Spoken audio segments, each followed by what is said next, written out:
But the Glom's defense had started to crack.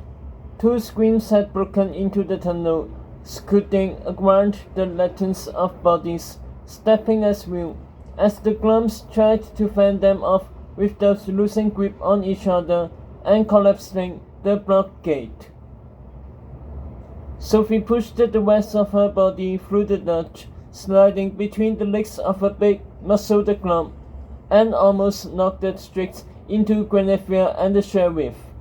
Agatha's cat was clinging to the sheriff's sack, tied around the sheriff's bicep, the group of them hidden in the shadows of the blockade. "I'm gonna face those early maggots, and you can't stop me," the sheriff gloated at Ripper, but the cat knifed his claws into the sheriff's shoulder, baring his teeth. "Meow!" the Glom King commanded. The sheriff shoved his nose to the cat. "You west-faced, skunk-smelling troll!" Ripper's body stiffened, his yellow eyes flaring. "Meow!" he blurted suddenly. "Meow, meow!" He jumped off the sheriff's shoulder and sprinted for the dirt patch Sophie had just come through. "Agatha! He says she's in trouble!" Guinevere confessed, dragging the sheriff after Ripper. "Antaeus is with Agatha. If she's in trouble, so is he." Agatha's cat was about to dive through the notch back into Glomland when he froze sharply. He glanced in Sophie's direction, her body hidden beneath the snakeskin, and she ducked on all fours behind the hulking Glom. The cat peered harder. "Let's go, then," the sheriff barked, shoving Ripper down through the dirt and helping Guinevere too, until both had disappeared. Except the sheriff didn't follow.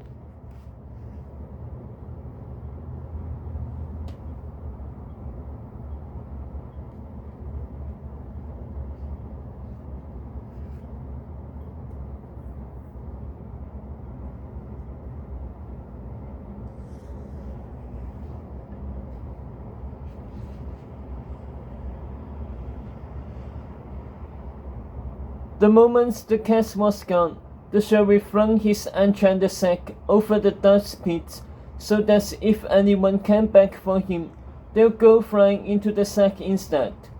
Then the sheriff stomped towards the Glom Sophie was hiding behind, and put his dirty boots on the Glom's shoulder. The Glom yapped in surprise, but the sheriff had already started to climb. More Gloms shrieked, alarmed by the massive, hairy human scaling them like a mountain, but they were arranged too precariously into fights, reduced to wayward slaps at the sheriff's head and bumps at his nose. The sheriff gritted his teeth, his boots digging into Glom's backs, their shoves and smacks getting louder and harder, until he was high enough to spot one of the two free-flying screams, puncturing Glom after Glom, about to collapse the center of the pyramid and send half the kingdom tumbling to its death. The loose scream shot towards the strongest Glom, who had already been stabbed twice and was struggling to hold the blockade together. The scream's sharp tip lined the strings for the Glom's neck.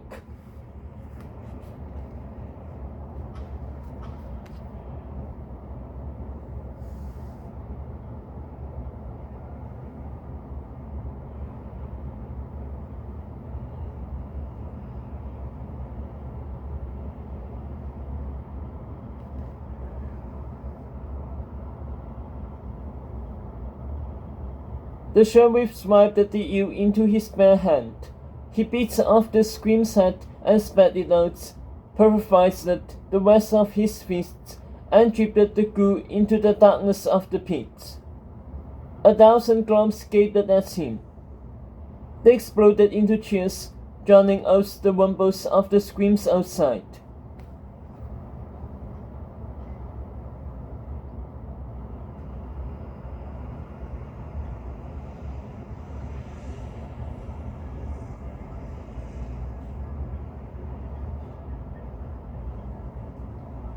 Suddenly, Man's best friend, the Glums, helped the sheriff climb higher, chanting, "Go Smiley!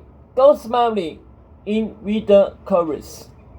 Taking advantage of their distraction, Sophie hopped up Glums in the sheriff's wake, the dwarfish creatures grunting at her waist and swiveling their heads, only to see nothing there.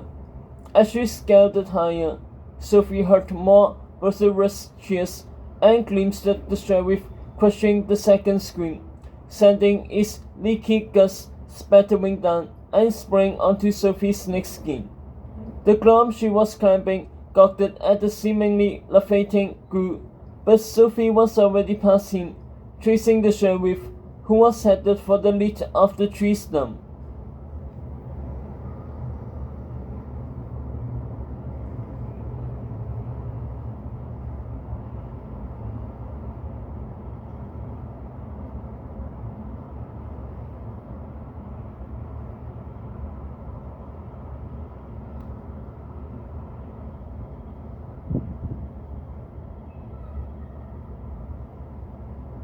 Outside, the scream echoed on the slum crested, the vibration of the thunderous blast against the pit petering out to nothing. Glums erupted in celebration, thinking the battle won, but the sheriff only climbed the faster, as if the real villain was about to get away. Sophie struggled to keep up, losing ground. The sheriff was crawling up the last group of Glums, reaching out his meaty palms and forcing open the heavy stump, the chill of the forest flooding the hollow. With a snarl, he thrust his big belly and hips out the hole, letting the lid fly closed. Gasping, Sophie swung between Glums, her soft slippers dancing on their shoulders. She dove for the last silver of moonlight.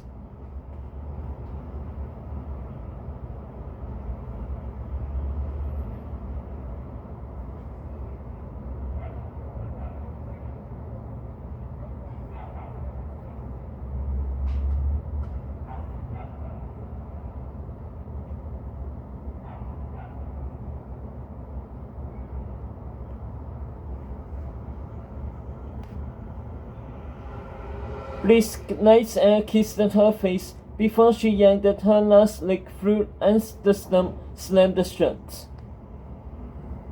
The woods was silent. Sophie lay only a few inches from the sheriff, flat on her stomach, but he couldn't see her with the snakeskin coating her body. She stayed that still as the sheriff rose to his feet. "I know you're out there," he growled, his eyes warming the darkness, weakly lit by the stump's fireflies. "Hiding like the coward you are." A leaf crackled. The sheriff spun.